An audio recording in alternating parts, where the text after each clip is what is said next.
각자에게 유익한 대로. 고린도전서 7장 6부터 9절.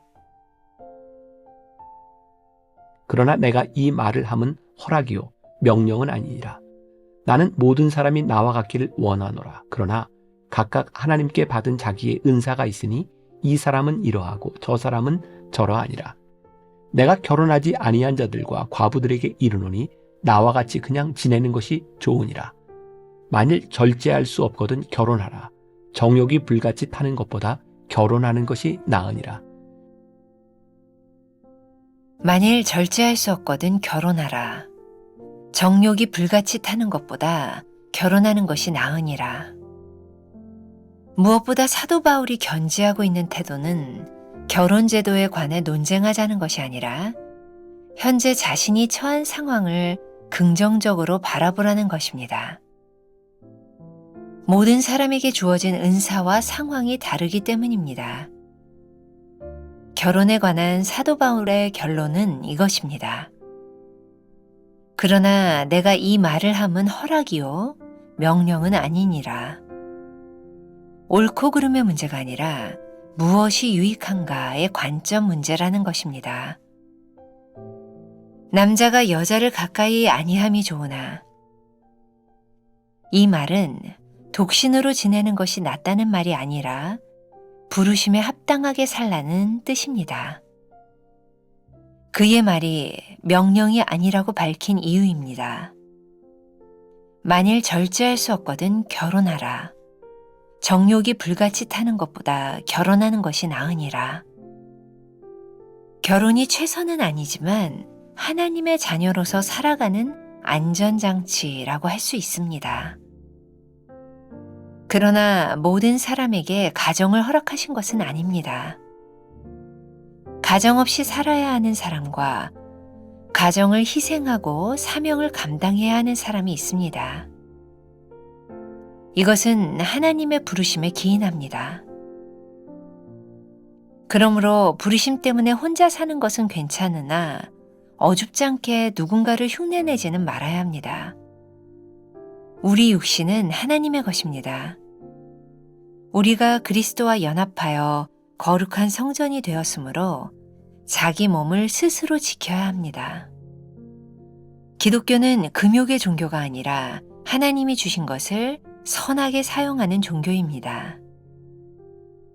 하나님이 지으신 선한 것을 잘못 사용하는 것이 죄입니다. 하나님께서 지으신 모든 것이 선함에 감사함으로 받으면 버릴 것이 없나니 하나님의 말씀과 기도로 거룩하여짐이라. 결혼은 태초에 하나님이 허락하신 가장 큰 선물입니다. 생육하고 번성하라고 하신 명령이 결혼을 통해 여전히 이어지고 있습니다. 나의 상황에서 사도 바울의 말은 어떻게 적용됩니까? 나에게 가정을 허락하셨다면 내가 맡은 역할은 무엇입니까? 만약 가정을 허락하지 않으셨다면 욕구를 어떻게 다스려야 합니까? 오늘은 10월 14일입니다. 각자에게 유익한 대로. 어제도 여러분들에게 말씀을 드렸지만 고린도전서 이 7장은 목회자로서 설교하기가 참 힘든 부분이기도 합니다. 어떤 성적인 욕망에 대한 부분, 결혼에 대한 부분들, 이런 부분들을 다루고 있기 때문이죠. 자, 오늘 고린도서 7장 9절 말씀을 먼저 한번 보겠습니다. 만일 절제할 수 없거든 결혼하라. 정욕이 불같이 타는 것보다 결혼하는 것이 나으니라. 사도 바울은 굉장히 독특한 관점에서 지금 결혼을 이야기하고 있는 거죠. 꼭 결혼을 해야 된다. 또 독신으로 살아라. 이런 부분이 아니라 결혼이라고 하는 그런 이 제도 가운데서 우리의 정욕의 문제를 잘 해결하는 것이 좋다. 죄를 짓지 않도록 결혼하는 것이 낫다. 그렇게 이야기하고 있죠. 사도 바울은 결혼하지 않은 사람이지만 그는 나처럼 여러분들도 결혼하지 마십시오. 이렇게 이야기하지 않습니다. 오늘 말씀의 제목이 각자에게 유익한 대로. 어떤 사람에게는 결혼이 유익할 수도 있고 어떤 사람에게는 결혼이 유익하지 않을 수도 있다. 저는 특별히 이제 목회자니까 목회자들 가운데는 특히 여성 목회자들 가운데는 결혼을 아직 하는 사람도 있고 결혼을 하고 싶으나 못한 사람도 있고 뭐 남자들도 마찬가지죠. 그런데 그것이 어떤 제도적인 문제로 딱 규정 지어지는 것이 아니라 각자의 은사와 상황에 따라 다른 사람을 좀 인정할 수 있는 마음을 가지는 것도 좋겠다. 그러니까 무엇이 유익한가를 생각해 보면 관점이 좀 달라질 수도 있겠다라는 생각이 들어요. 아주 좋은 예화입니다. 지혜로 살아가기라는 책에 나오는 이야기인데 제가 한번 읽어드릴게요. 어느 화창한 날 오후에 두 아이가 사과와 배로 인하여 말다툼을 하고 있었다. 사과가 최고야. 사과가 제일 맛있어. 아니야, 배가 더 맛있어. 나중에는 주먹질까지 하며 싸우게 되었다. 마침내 두 아이의 부모들이 달려와 똑같이 두 아이를 나무랐다. 그러나 내용을 알고 나자 상대 아이를 야단치는 것이었다. 그래서 다시 어른들의 싸움이 시작되었다. 이렇게 열정적으로 싸우는 이유는 한 사람은 사과 과수원을 하고 다른 한 사람은 배밭의 주인이었기 때문이다. 두 사람이 싸운다는 소문을 듣고 마을 사람들이 달려나왔다. 그들 중에는 사과밭 주인도 있고 배밭 주인도 있었다. 자연스럽게 양분되어 똑같이 싸움을 시작했다. 마침내 싸움에 지친 마을 사람들은 존경하는 한 현자를 찾아가서 묻기로 했다. 현자는 그 사과와 배를 받아들고 말했다. 복숭아를 가지고 왔구나. 아닙니다. 이것은 사과이고 이것은 배입니다. 현자는 사과와 배를 맛있게 먹고 이렇게 말했다.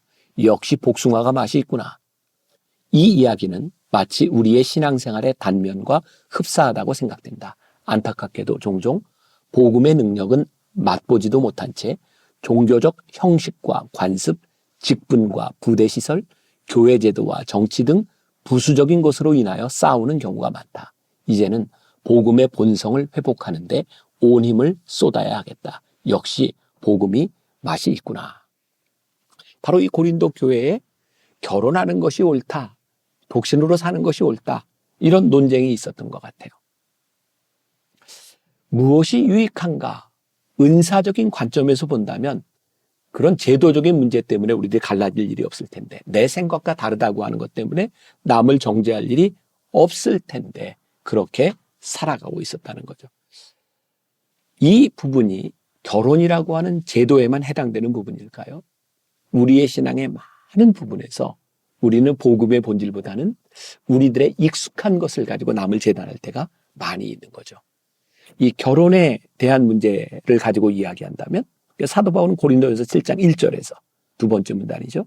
남자가 여자를 가까이 아니함이 좋으나, 그 당시에 사도 바울에게는, 그 당시 사도 바울이 목회하던 그 시대에는 임박한 종말에 대한 의식을 가지고 있었어요. 예수님이 바로 오시리라고 생각했죠. 그래서 사도 바울이 생각할 때 이 임박한 종말론 가운데서는 결혼을 하고 아이를 낳는 것보다 자기를 지키는 것이 훨씬 더 유익하다고 생각을 했어요. 사도 바울은 그렇게 생각했던 것 같아요. 그래서 남자가 여자를 가까이 아니함이 좋으나, 그러나 인간의 본능적인 이 정욕, 성욕의 문제를 해결할 수 없다면 그래, 결혼을 해라. 불같이 타는 것보다 결혼하는 것이 나으니라. 결혼이 최선은 아니지만 하나님의 자녀로서 살아가는 안전장치라고 이야기를 하고 있는 거예요. 그러나 모든 사람에게 결혼을 허락하신 것은 아닌 것 같아요. 어떤 사람에게는 결혼을 했지만 자녀가 없는 가정도 있고, 어떤 사람에게는 자녀가 있어요. 어떻게 보면 참 불공평하죠. 그렇게 아이를 갖고 싶은데 갖지 못하는 가정도 있는가 하면, 아이를 좀 그만 낳으려고 해도 아이가 생기는 가정도 있어요. 하나님이 모두에게 똑같은 것을 허락하신 것 같지는 않아요. 중요한 것은 나와 같지 않기 때문에 누구에 대해서 쉽게 재단하지 말아라.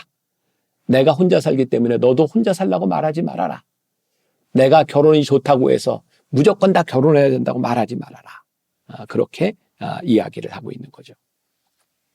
여러분들 책 마지막에 보면 기독교는 금욕의 종교가 아니라 하나님이 주신 것을 선하게 사용하는 종교입니다 라고 되어 있어요.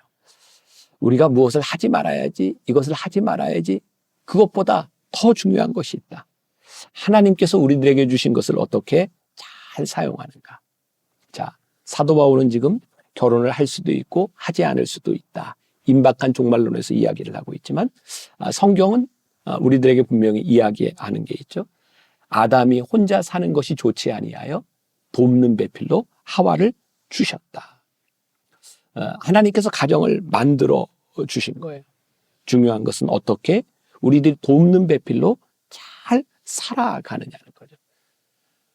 우리 성적인 문제, 우리들의 삶의 모든 문제, 기독교는 우리가 믿는 하나님은 이 모든 것들 너희들이 금해야 된다, 금해야 된다. 이게 금하는 것으로 해결하라고 말씀하시지 않아요. 왜? 우리 인간은 금해야 되는 것을 다 이겨낼 만한 그런 능력이 있는 존재들이 아니니까. 금욕의 종교가 아니라 하나님이 우리들에게 주신 것들을 어떻게 잘 사용하는가. 우리들에게 주신 성욕을 우리들이 어떻게 선하게 사용하는가. 그것이 올바른 그리스도인들의 모습이라는 거죠.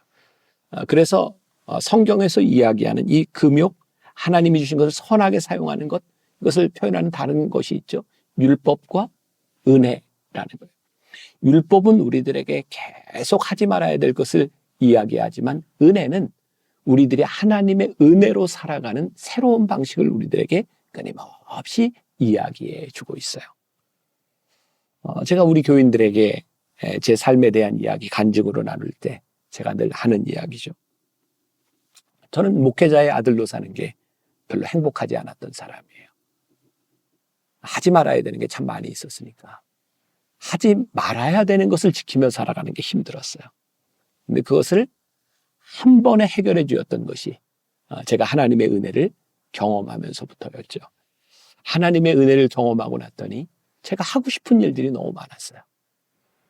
아마 어거스틴이 이야기했던 그 악을 선의 결핍이라고 해석했던 것이 여기에 딱 맞아 들어가는 것 같아요. 악이라고 하는 것은 선한 영역이 점점 줄어들 때 악이 점점 크게 만들어지는 거죠. 반대로 이야기한다면 선한 영역이 우리들의 삶에 많이 들어오기 시작할 때 악과 어둠은 물러가게 되어 있는 거예요. 한번 오늘 한후 여러분들에게 주어진 모든 것들을 한번 잘 생각해 보세요. 하나님께서 나에게 주어진 것을 우리들이 어떻게 선하게 사용할 수 있을까? 하나님께서 여러분들에게 주신 돈, 이것을 어떻게 선하게 사용할 수 있을까? 그러면 돈이 굉장히 유익한 것이 될 거예요.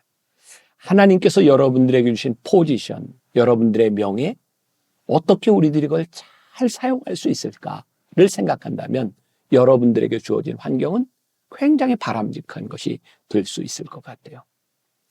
하나님께서 나를 만나교회 담임 목사로 세우셨으니 내가 이 자리에서 어떻게 하나님 앞에 선하게 사용될까를 생각한다면 제가 만나교회 담임 목사인 것이 얼마나 복된 일일까요? 우리들의 정욕으로 나의 것을 위해 쓰려고 한다면 우리들에게 주어진 것들이 얼마나 큰 죄를 짓는 도구가 될 수 있을까요?